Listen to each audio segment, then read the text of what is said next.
Atong hisgutan ang mahitungod sa Dios o God.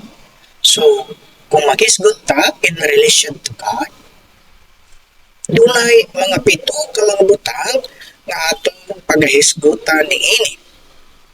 Mahitungod God in His good pleasure, God in His manifestation, God in His word, God in His person, God in His nature, God in His attributes, and God in His name.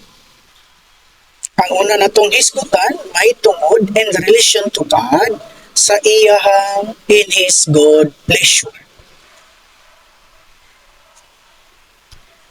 So, God's good pleasure is God's heart desire. Doon na siya ay gitinuha sa iyang kasing-kasing na mao ang gikalipayan niya. Sumala sa Episo 1:5-9.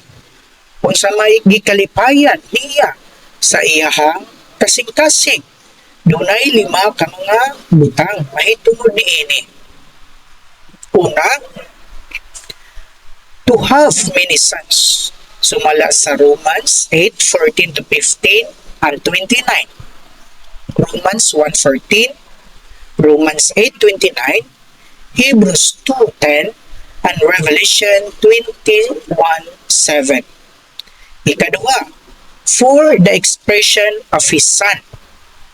Sumala sa Romans 8:29, 2 Corinthians 3:18, Philippians 1:20-21, and 1 John 3:2.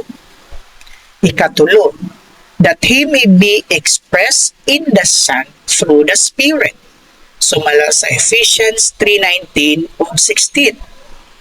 Ikaupat, by His dispensing. Ug ikalima, life as the means and eating as the way. In Revelation 2:7-22-14. So, mo nang 5 ka mga butang ang mahitungod sa Diyos in His good pleasure. Ang gikalipayan, gikahimutan sa iyang kasing-kasing. Daygon ang atong Ginoo.